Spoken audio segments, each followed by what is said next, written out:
it seems like men have all the power. And that's not how I teach my clients to date. So, what I do help my clients with is I teach them how to rotational date, which means that you want to be dating more than one man at the same time, because men are dating more than one woman at the same time almost always. Every man, guilt free, explores his choices, explores the best that he can have before settling down, before making a commitment. And so many times, women, we, meet a good guy and then we lay all our eggs in one basket and we get invested. And then, of course, when we get ghosted or when he disappears, and it was also something that I was doing, it hurts and it breaks our hearts. And then we have like a 4 month, 6 month recovery period. And we're again wasting time with, just because we invested ourselves so much in that one man who was treating us well.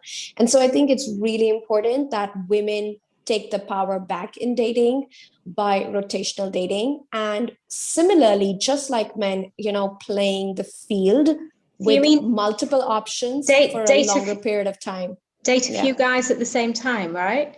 Yeah, absolutely. Now, rotational dating is not rotational sleeping, right? That's different. A lot of the times people equate dating with sleeping together. That's not what dating is. Dating is an evaluation exercise. Dating is a vetting exercise. Dating is, it's only after the vetting process has been completed that one gets hired, right? That's when physical intimacy happens. But until then, women should be dating more than one man at the same time, going on connection dates, chatting with many, many men. And so, if I may offer this piece of advice, because I say this to my clients, I teach this in my work, I would never ask you to initiate with men organically. So let's say you are, at a party and you had this guy chat you up and it was a really good conversation, but he never asked for your number. I wouldn't initiate there because he had the choice to ask you out, but he did not. But when it comes to online dating, when it comes to Tinder, when it comes to OkCupid, that's where you may want to send the first message. And I say it's okay for women to send the first message simply because sometimes the algorithms are not in your favor and you want to have the best for yourself. So you actually want to do an active search and you want to find men who are speaking to you in their profiles, who feel like a good fit, who feel compatible. You want to be able to reach them out first. But once you've reached out, again, the ball is in their court, which means that you're not going to be chasing them. Once you've reached out, then they should be able to respond and they should be able to lead the conversation and take things ahead. But yes, if you want to increase your chances of success online, I think it makes a lot of sense for women to send the first message online.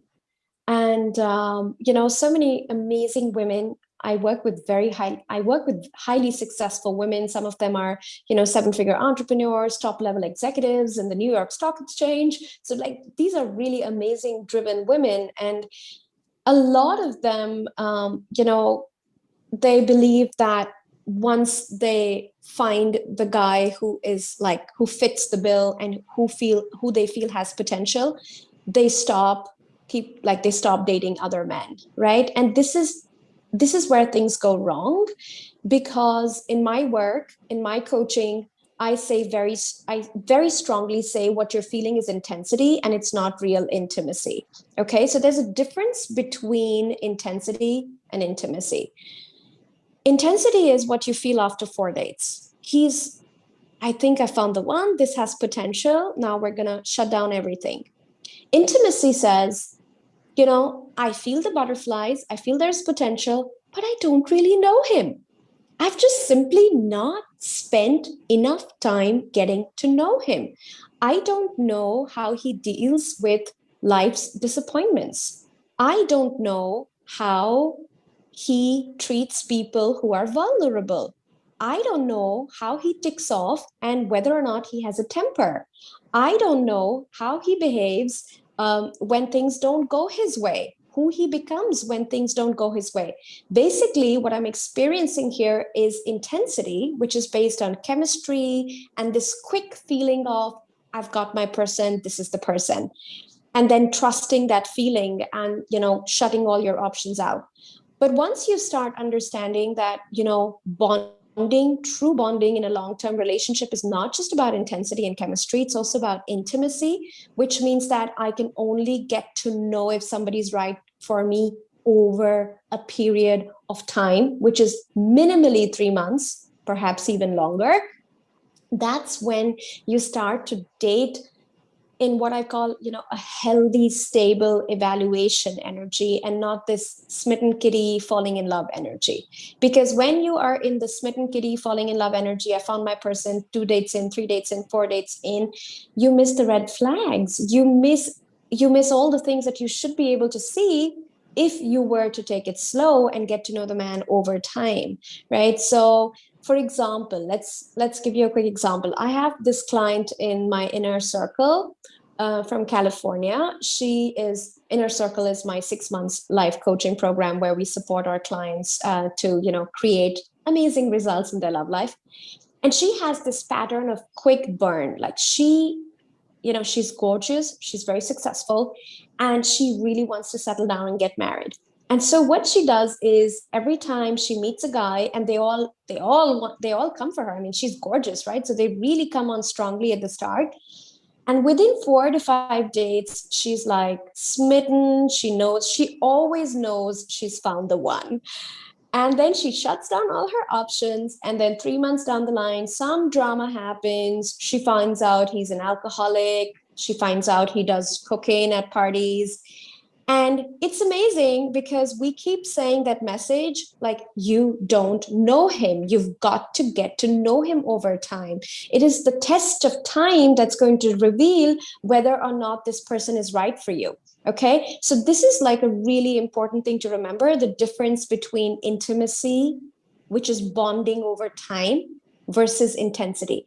And what I've noticed with my clients is that women really fall for intensity. So women really feel the love when they are feeling the intensity, whereas men fall for intimacy because men can deal with intensity. They are they get erections every morning when they wake up, and they're able to manage that sexual energy inside themselves. They're very aware of that sexual energy. They can really handle intensity and not give it any meaning, right? So I always say men can have sex as a sport. Like it doesn't mean that there's an emotional connection there, or she's my person for life just because I'm attracted to her physically, right? So men take time to bond. They bond over time with intimacy, and women bond with intensity. And so I tell my clients to turn this around, to not bond with intensity, but to really bond with intimacy over time. Give something at least 3.5, 4 months to even come to a conclusion about whether or not somebody's right for you. And during this 3.5, 4 months, you should be playing the field. You should not be shutting down your options. Why would you shut down your options?